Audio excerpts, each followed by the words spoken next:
There's a map that gets passed around in data center industry conferences. You will never see this map on the news. You will find it in a government press release. It does not get discussed in the kind of public forums where ordinary citizens might encounter it and ask uncomfortable questions. But it exists. And on that map, certain regions of the world are circled, marked, identified as priority targets for the next wave of data center construction. Canada is circled. Not one part of Canada, not one province. Canada as a whole, as a resource, as a strategic acquisition. And the reason Canada is circled has nothing to do with Canadian ingenuity or Canadian innovation or any things Canadians are usually told they are valued for. Canada is circled because it has cold air, because it has rivers that have been running full and clear for thousands of years, because it has hydroelectric systems that turn all of that moving water into the cheapest and cleanest electricity on the continent. Canada is circled because it has exactly what this industry needs, and because so far it has been willing to give it away at prices that will look like the mistake of the century in 20 years. This is the story of what is being taken, what it will cost, and why the window to stop it is closing faster than most Canadians know. To understand why Canada is so valuable, you have to understand what a data center actually is, not the marketing version, the real version. A data center is where the internet lives physically, not in the cloud. That word is one of the most successful pieces of misdirection in the history of consumer technology. There is no cloud. There are massive buildings, windowless, humming buildings, filled wall to wall with servers running 24 hours a day, generating enormous amounts of heat. That heat is the problem. Cooling it is the cost. Do it in Arizona and you are pumping refrigerated air into a desert against a 115-degree summer. The energy cost is brutal. The water cost is brutal. The economics fight you every single day. Do it in Canada and the atmosphere itself does half the work for free. The cold air, the proximity to water, the hydroelectric power that turns Canadian rivers into Canadian electricity at a cost that makes American grid operators genuinely envious. For the data center industry, Canada is not just attractive.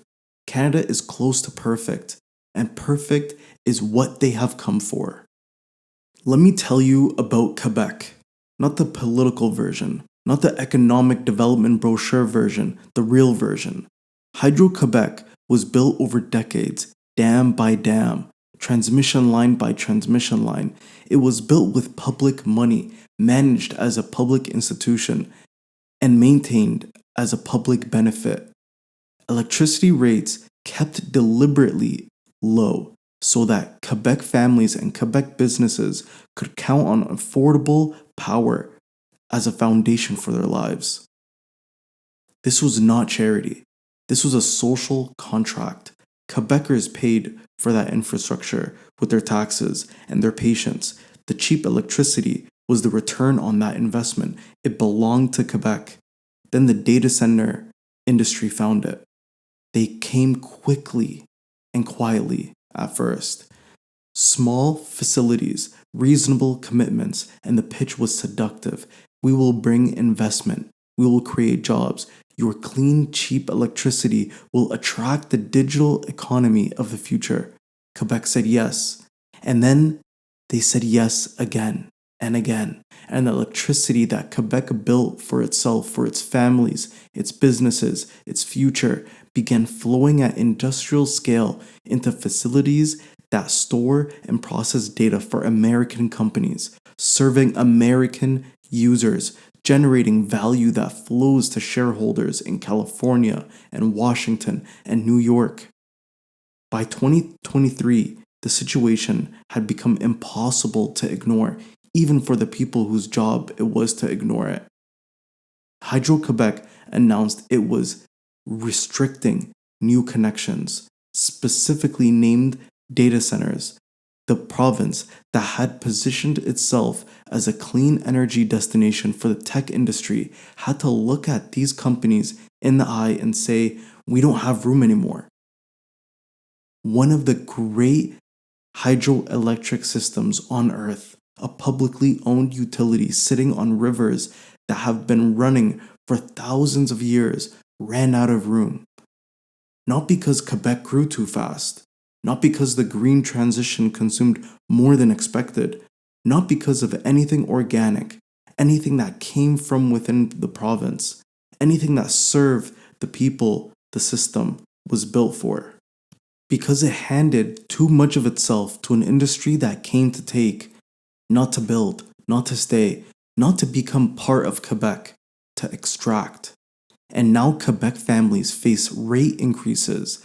Quebec businesses compete for constrained capacity. Quebec's plan for electrifying its transportation, its heating, its industry, the green future this province had every resource in the world to build for itself. Those plans are running into a wall that should not exist. The wall is made of data centers, processing American data on power that was supposed to be Quebec's. British Columbia. Different mountains, different rivers, same story beginning to write itself, but with a dimension that makes it darker. The Fraser River does not know what a data center is. The Thompson River does not know. The Columbia does not know. The Skeena does not know. What they know, what their ecosystems, their salmon runs, their watersheds have been calibrated to over thousands of years, is water. A specific amount of water, moving at specific rates, running cold from specific snowpacks, fed by specific glaciers. Those glaciers are retreating. The snowpack is declining. The rivers are running lower in summer than the models predicted 5 years ago, lower than they ran 10 years ago, lower than the BC hydro system was designed around. A province that built its energy infrastructure on the assumption of abundant cold water is discovering that both of those things, the abundance and the cold, are less guaranteed than they used to be.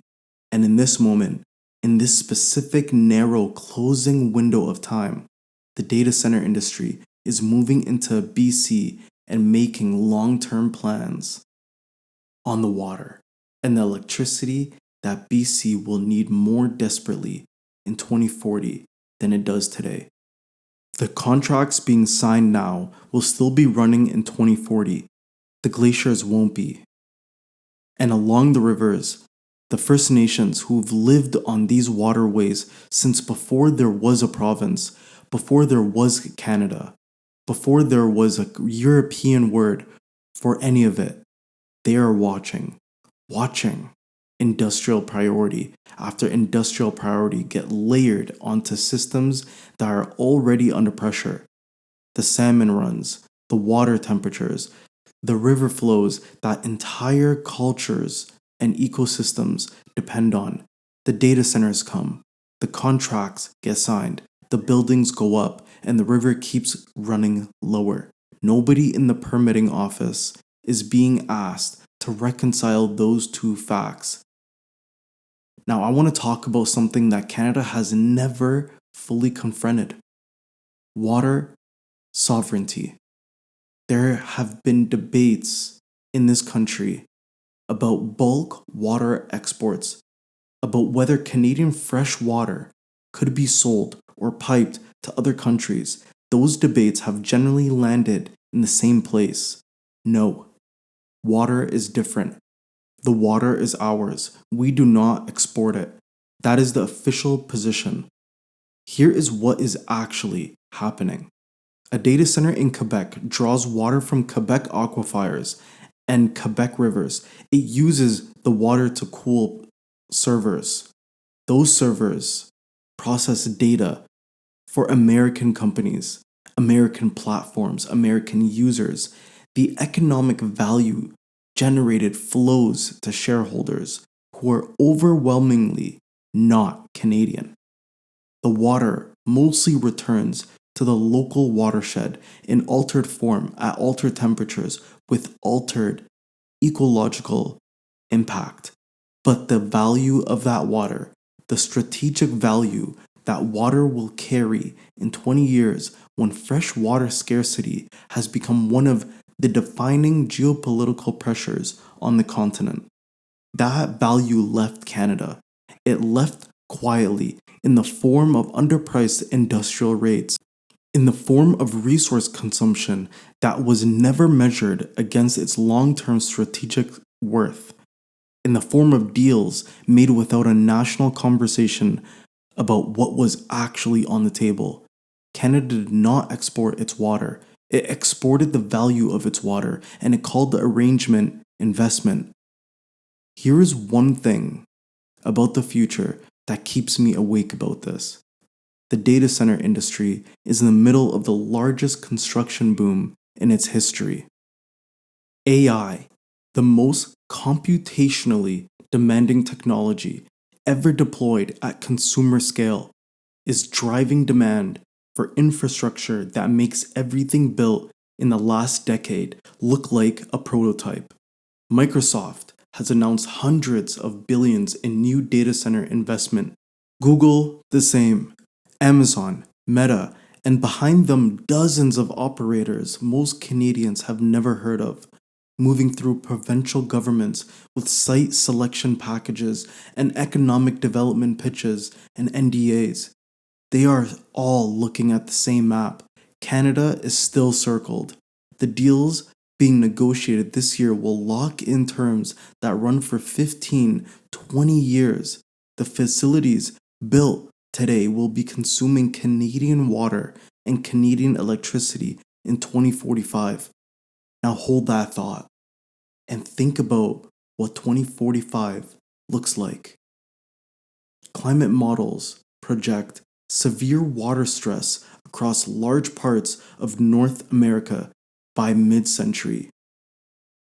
The American Southwest increasingly unable to support its current population, rivers running lower, lakes shrinking, 7 states already fighting over the Colorado River. A conflict that is going to get worse, not better.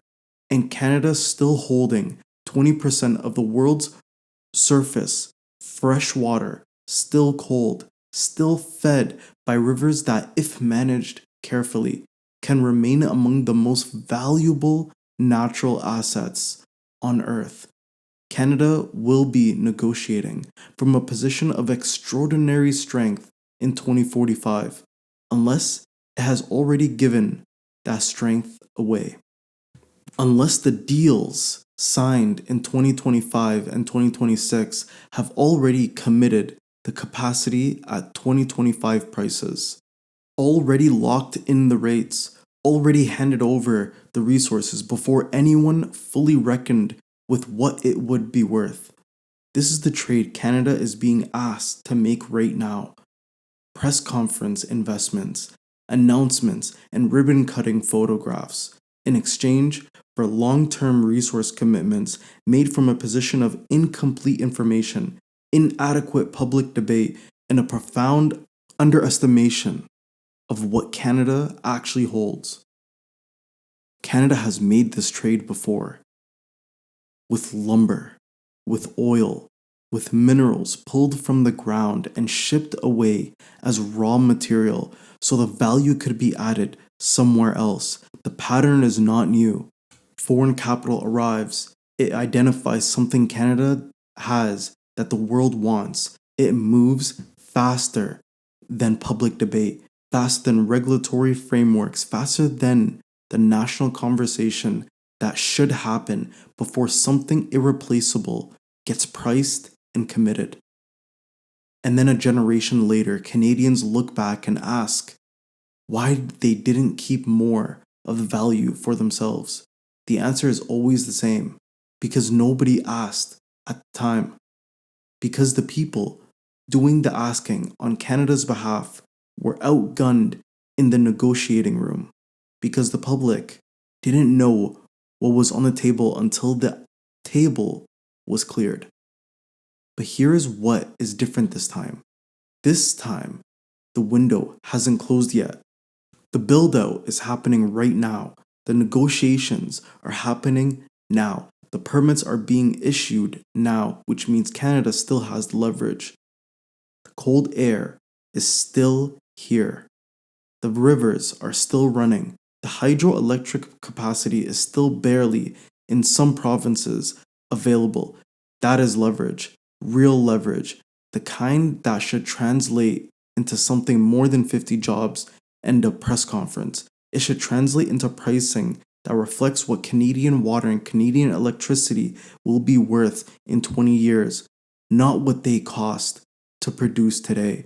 It should translate into hard capacity limits, legally binding ceilings on how much of a province's renewable energy can be committed to foreign industrial customers before domestic needs are fully secured for the next 30 years.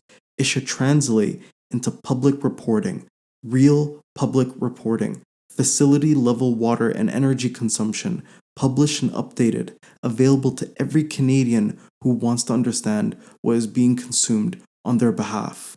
And it should translate into a national conversation that Canada has not had yet about what its water is worth, about who gets to use it, about what Canadians want their most strategically valuable resources to mean for the country in the second half of this century. That conversation is not happening loudly enough. It needs to happen now because the machine is thirsty, and right now, Canada is the well, and the bucket is dropping faster than anyone is saying out loud.